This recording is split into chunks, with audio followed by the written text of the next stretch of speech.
I go by Poetess Love or Teresa Lovely, and I'm going to do a few pieces. This first piece that I'm going to do is a little bit about the younger version of myself.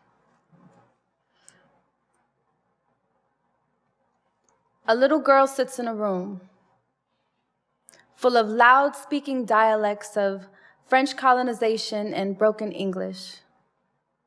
Stories of past and present told over a spread of meat and stew as the hands of the village people gather every drop of gossip caught between the teeth of all who share this plate of African culture. This little girl, mind expanding like a sponge under a stream of running water, only to be compressed, drained of every imagination of being anything in this world other than what her parents aspire for her to be. She carries on.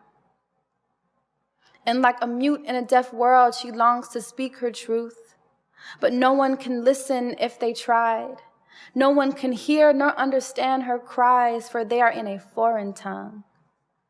Lost in translation when Mwana nangai, Kangamu no konayo meets Écoutez-moi, mais ferme ta bouche parce que qu'est-ce que tu sais meets Children are meant to be seen, not heard.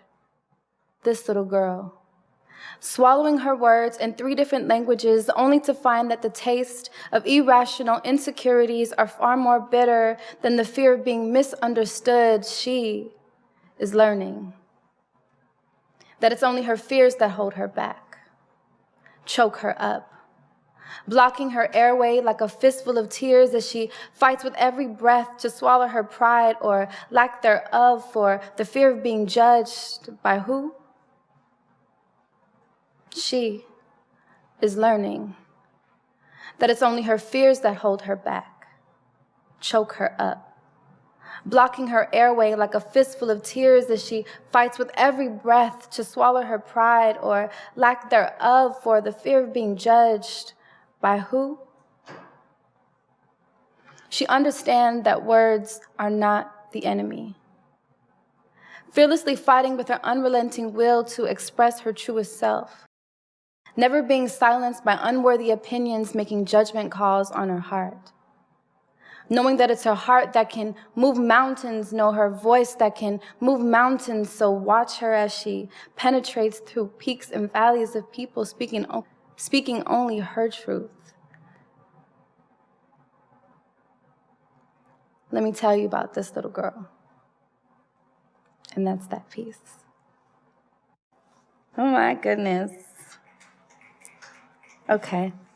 I hope that one came out okay. You guys can edit that one enough.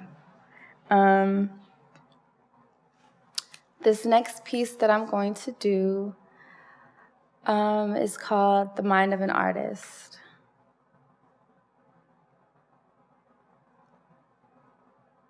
I feel it with my eyes closed. Passionately, I could never forget when I first had an ache to create. Clueless at this gift-driven, seed-planted, God-given, life handed me some hard pills to swallow. Chaos like the mind of a starving artist, I can give a fuck about some food, give me something I can actually live off of. I thrive when my heart skips a beat. That's when I feel like I'm living.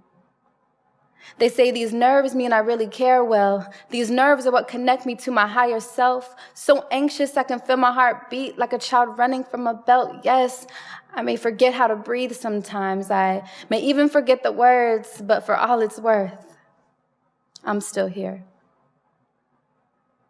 I'm presently presenting pieces of myself to any who will partake in this feast of vulnerability. A potluck of mixed emotions and flavorful views. It's beautiful. The mind of an artist. And I struggle with the word because someone told me that I wasn't. Someone laughed when I said that I was. No one was there when I struggled to create, but everyone applauded. At each milestone, it's easy to judge. when there's not enough time to understand the simple concept of individuality, a simple construct of originality, a certain je ne sais quoi as I tilt my shades and adjust my stance. See, this is a part of me. It's what keeps me up late nights, early mornings when I ain't even trying to sleep. It's the rhythm in my voice before I even start to speak. It's my poetry, my artistry. I do this for me first. This is the process of my constant rebirth. Sacrifice time, money, and relationships only to dive in head first. Drowning in my realities only to be choked up by this dry thirst. Call me crazy. But in this white padded room, it's the reality that saved me, and I can feel it with my eyes closed. So go on and just let it take me, and please believe that I'll wake up when I'm ready. And in the meantime, enjoy this potluck of mixed emotions and flavorful views because it is beautiful. The mind of an artist. And that's that piece. Thank you. Okay. I will do one more. This piece is basically about how poetry saved me. It's called You Got Me Open. Suppression can be a hell of a drug.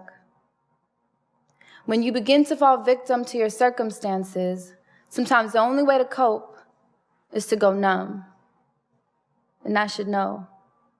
See, I've been living with my head down and my mouth shut. Hands over my ears, and if it was my choice, I wouldn't even want to think clear, but you got me open. And I'm talking about my mind, so I'm just trying to be mindful of how you got me full of hope and not quite sure what I've gotten myself into, but apparently it's the universe that sent you, so I'm just here going with the strokes and using your mind as a canvas as I paint this poetic picture, so bear with me. As I take you on this mental journey, see just how you found me wounded, aching parts and brokenhearted.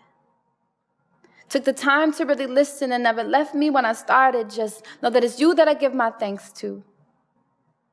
You've become my sweet poetry, providing a sweet escape that allows me to exist so freely. Showed up with an outlet that I can plug into and just be me.